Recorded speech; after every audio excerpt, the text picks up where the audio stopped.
Wrangler 4xe fans. I just got an awesome update to my little issue that I've been having with my Wrangler 4xe. And if you haven't been following along, if this is the first time you've seen a video about this, stay tuned. I'll explain it all here at the end.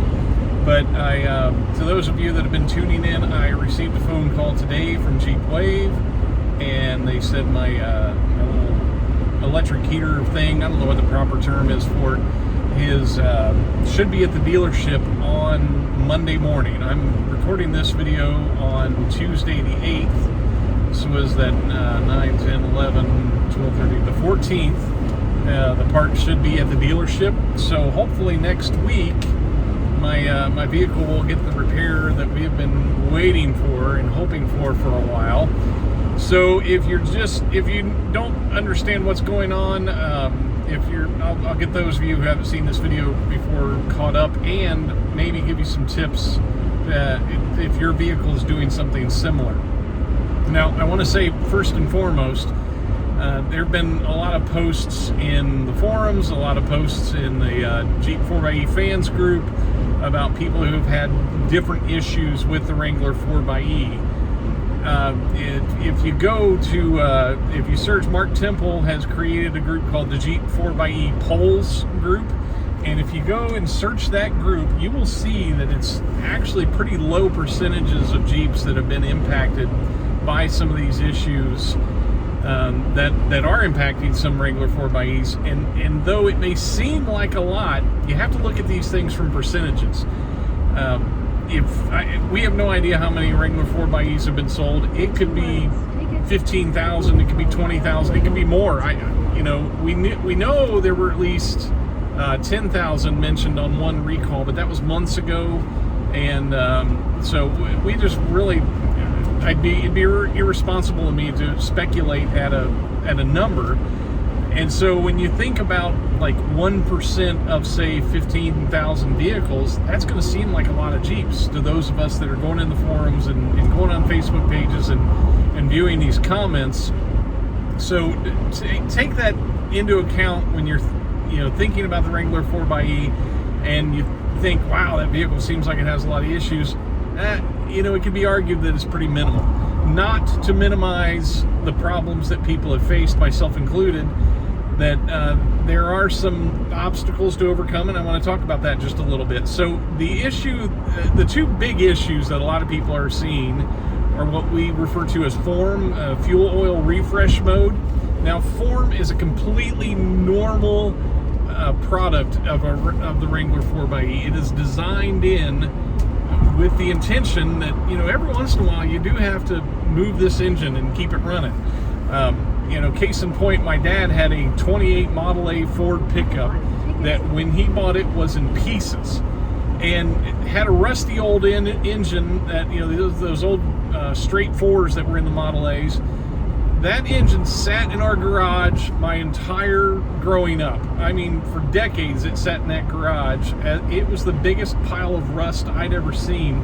But he would go over to it periodically and turn that engine using the fan blade.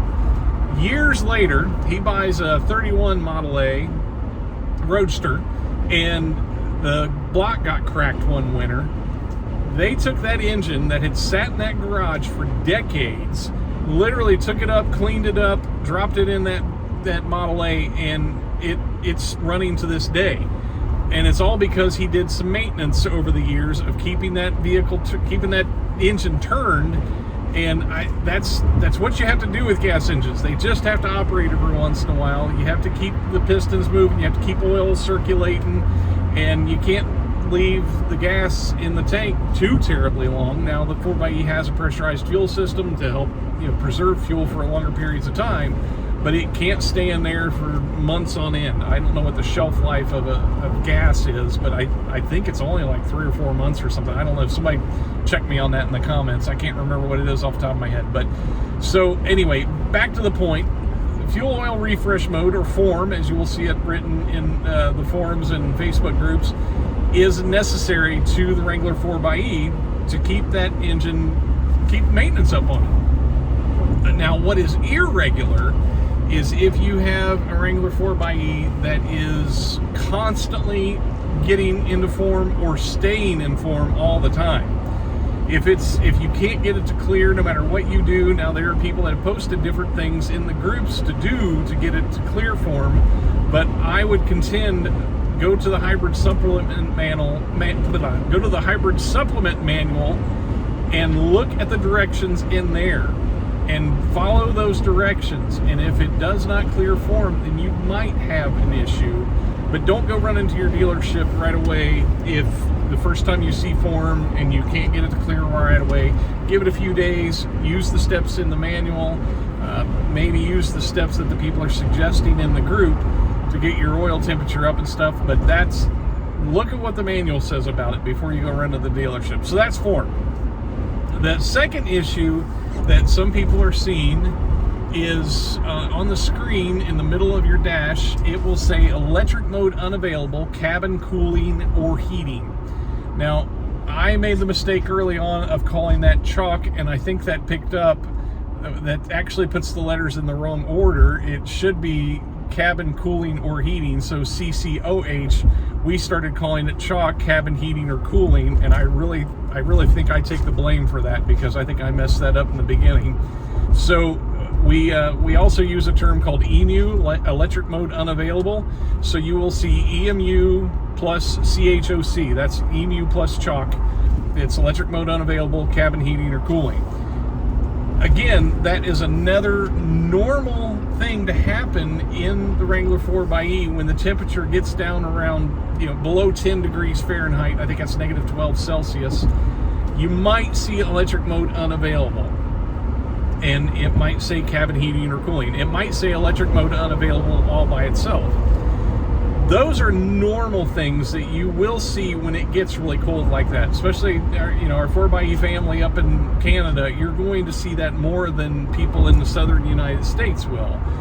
And the issue there is electric heating is less efficient, and it will really, I shouldn't say it's less efficient, when you're only dealing with a 24 mile range electric platform. Using the heater is going to cut away from that range, so it's going to cause you to shorten your range. So the gas engine is kind of a preferred source of heat when it gets really cold like that, because it's not going to suck up your electric range. One way to assist with that is to precondition your vehicle before you leave. When you've still got it plugged in, when it's in the garage, start the vehicle, use the remote start or use the app. Start the vehicle, let it warm up while it's plugged in, and you will use the energy from the wall rather than using the energy from the battery. Once you disconnect that cord, now you're isolated, and your only source of energy is the battery and the gas tank, right? But while you're plugged into the wall, you can be warming up the vehicle and allowing the vehicle to warm up its battery and do all that stuff while it's still plugged in. Then when you get ready to go, you should be able to select electric mode, even if the gas engine starts, if it's really cold, if it's down in the negatives on the Fahrenheit scale and way in the negatives on the Celsius scale, you can start it, and sometimes the gas engine will start, but you should still be able to select electric mode, with the understanding that you are going to have a shortened range during the winter. But if you really want to use that gas engine as little as possible, you can select electric mode, and it should go into electric mode and allow you to drive with electric operation. Now, what has been happening with some people, the little electric heater unit, which I don't know what the name of it is, there's a technical name for it. It's the thing that provides electric, it's the electric heat source for the vehicle. If you think of the vehicle as having a heat source off the gas engine and a heat source off the electric side, that's what this little component does. So when it goes bad, it has no option but to start that gas engine. Or if it is really cold, it has no option but to start that gas engine, and that can be totally normal. What can be abnormal, and the way you can troubleshoot to see if you might have this EMU plus CHOC issue, is if it warms back up and it's in the 40s and 50s, and the vehicle is still giving you the message on the dash that says electric mode unavailable, cabin cooling or heating, then you could have this EMU CHOC issue. Do some experiments in your garage. If you have a garage, when it warms up outside, do some experiments and see how the vehicle responds. If it only goes into that when it's really cold, that's cool. You want that to happen. But if it's going into it all the time, like what I did with my experiments, there was a warm spike one day. It got into the 60s outside. My vehicle was still doing it. I put heaters. I put 2 little space heaters in our garage, and I heated it up overnight and went out and started it in the morning. It was in like 55 degrees in the garage. Still started the gas engine. So those are your troubleshooting tips. If you think you are seeing that you can employ to make sure before you take it to the dealership, which might be another story, and I'll get to in a minute. But before you take it to the dealership, go through those troubleshooting techniques and see if you can isolate, is this really an issue, or is the vehicle just doing what it's supposed to do? Now, I'm going to speak the next part with the intention of kindness. I don't want to sound critical.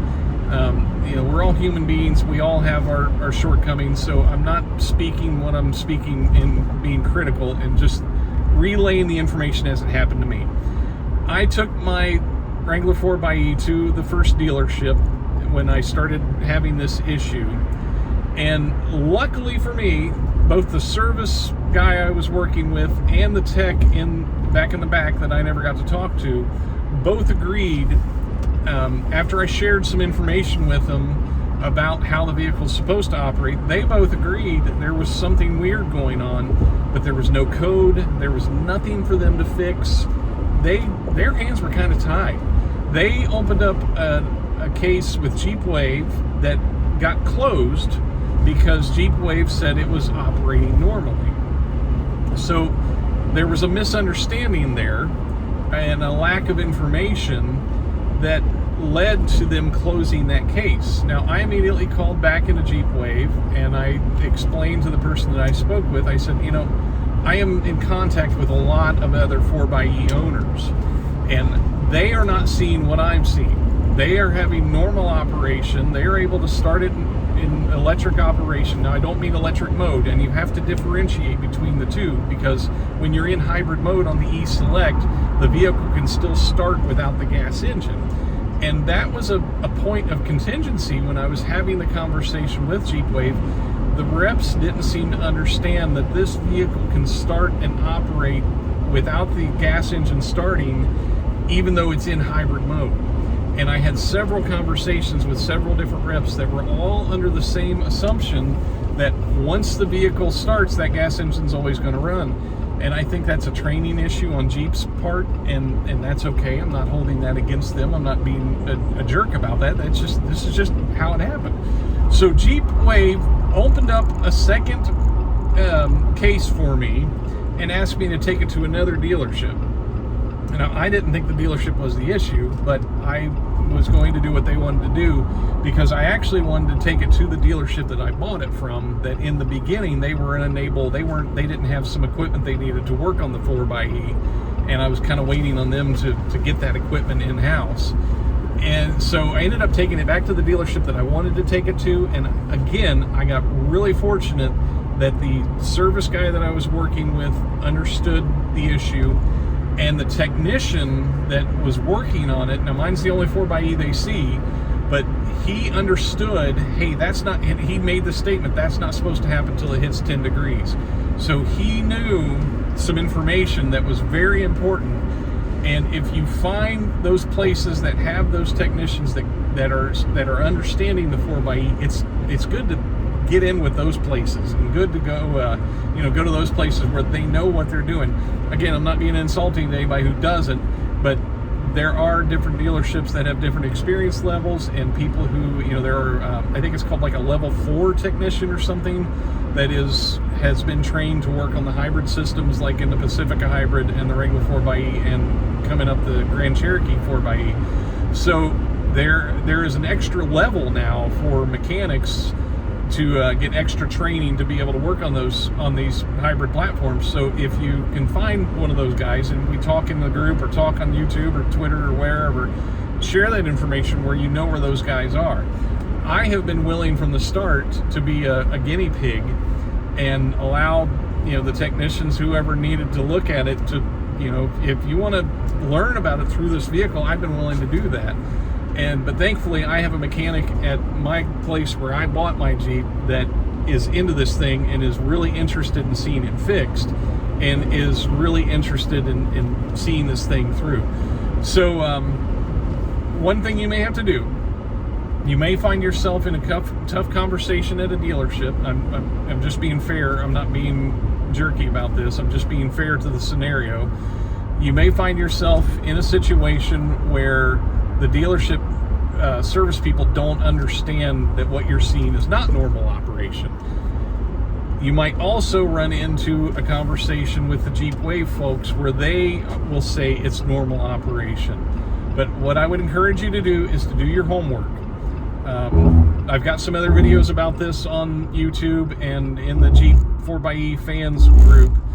Do some of your homework, do some experiments, document it in photo and video as much as you can, and let's lean on each other too. I have a short video that I edited up on my phone that I asked a few other 4xe owners to send me video of their 4xe with them pushing the start button and it starting in hybrid mode, but the electric side is what's primary, and it didn't start the gas engine.